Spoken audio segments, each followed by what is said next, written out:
Did you know that drinking alcohol can increase your risk of getting breast cancer?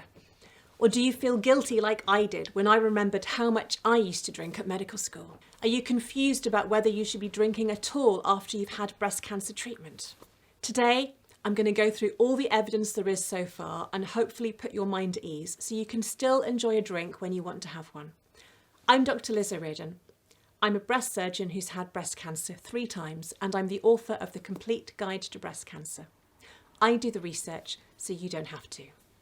Now, alcohol has been a part of my adult life for as long as I can remember, and I'm sure I'm not alone. And if I'd watched the video you're going to watch today back when I was in my 20s, I'd have switched it off. Alcohol, cancer, ridiculous. I liked drinking and I wasn't going to stop. And I probably drank too much, but that's a different story. So before I begin, I don't want you to think that drinking alcohol caused your breast cancer. Please don't blame yourself. The biggest risks of getting breast cancer are being a woman and getting older. And there are lots of other things that come into play. We still don't know exactly how a breast cancer develops. And there are plenty of teetotalers who get breast cancer too. You can't go back and change what you drank years ago when you didn't know any of this. So again, if you're watching this and you have breast cancer and you've had a glass of wine or 2 or 3 over the last couple of years, it's not your fault. However, if you don't have breast cancer and you want to reduce your chance of getting it in the future, this video might give you food for thought. So, what are the facts? Can alcohol cause breast cancer? The answer is yes. It's a group 1 human carcinogen, and there's convincing evidence that it's directly linked to breast cancer. 7 out of every 100 ER-positive breast cancers are due to alcohol. That's 4,400 cases each year in the UK. We know that if you drink up to half a unit a day, it raises your risk of breast cancer by 5%.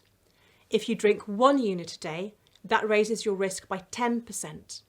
And if you drink 2 or 3 units a day, that raises your risk by 15%. And the risk goes up by an extra 10% for every additional daily drink.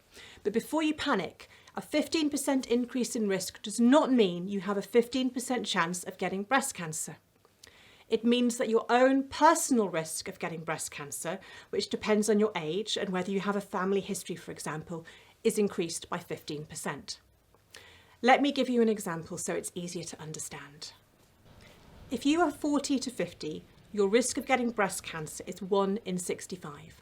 That means that if you take 65 women in their 40s, 1 of them will get breast cancer in her lifetime. That's roughly 1.5%, or 1.5 women out of 100 in their 40s. If you drank 3 units a day, that risk increases by 15% to 1.65%. So it's still very low, less than 2 women in 100.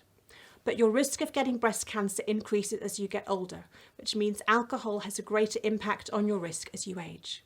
If you want to reduce your risk of getting breast cancer, cut down how much you drink. Now, it doesn't matter whether you drink gin, wine or lager, it's the alcohol itself that causes the damage. Swapping from beer to bubbly won't make a jot of difference. And binge drinking is no worse than spreading it out over the week. It's the amount you drink each week that matters. Whatever your drinking habits are, cutting down will reduce your risk. Is it worse if you drink and smoke at the same time? This is a great question. If you do drink alcohol and smoke, you have a higher risk of getting cancer than someone who doesn't smoke. Now, this is because both alcohol and tobacco smoke are metabolized to a highly toxic reactive chemical called acetaldehyde, which can cause DNA damage. There's more on that later. Alcohol also makes it easier for the harmful chemicals in tobacco smoke to enter the cells in the mouth and then the bloodstream. So how does alcohol cause cancer? Well, alcohol causes breast cancer in 3 ways, and the first is by directly damaging your cells. Alcohol itself is relatively harmless, apart from making you feel drunk or hungover.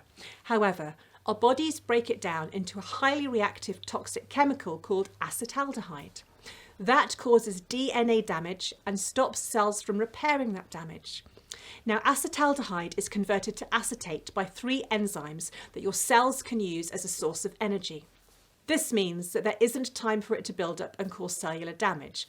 But if you've been drinking and your bloodstream is flooded with alcohol, those enzymes are overwhelmed, and that's when the DNA damage happens. Now, although your cells do have ways of repairing that damage, they have their limits. And that's why cancerous mutations can still happen, and it's more common the more you drink. The second way alcohol causes breast cancer is by increasing the level of estrogen in your body. Even drinking 1 or 2 units a day increases the amount of estrogen that you make. And if you have a couple of small ER-positive breast cancer cells, that extra estrogen could speed up their growth and development, so a breast cancer starts to form. 3. There is also some evidence to show that drinking alcohol does increase your breast density. Now, we know that women who have dense breasts are more likely to get breast cancer, and the more you drink, the more dense your breasts become, possibly because of that extra estrogen. I've got a video on dense breasts coming in the next couple of weeks, so make sure you subscribe and you won't miss out. How much alcohol should you drink? Well, firstly, and I know it's boring, there is no safe level of alcohol consumption. The latest guidelines recommend that women drink no more than 1 unit a day, that's 1 measure of gin or 125 mils of wine, and men drink no more than 2. Now, in a perfect world, no one would drink, and there'd be 100 different ways to celebrate special occasions that don't revolve around booze. The non-alcoholic alternatives wouldn't cost a fortune, and designated drivers like me wouldn't be stuck on lime and soda and Diet Coke. What if you've had breast cancer? How much should you drink?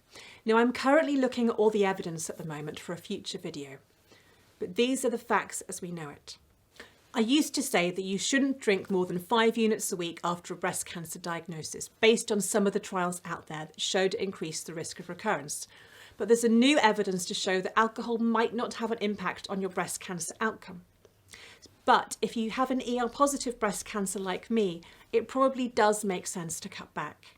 Now, I'll still have a glass of bubbly on a special occasion or try my husband's wine because I actually like the taste.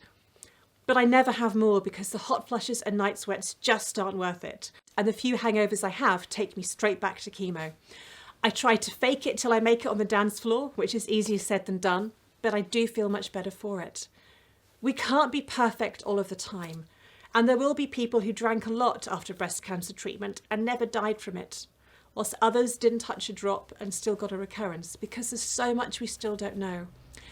I think it comes down to quality over quantity of life and what feels right for you. And for me, being good 80% of the time means I can enjoy myself the other 20. All you can do is make an informed choice based on the information you know so far. I hope you found this helpful. If you've got any other questions, let me know in the comments. I'm Dr. Liz O'Riordan, and thanks for watching my channel.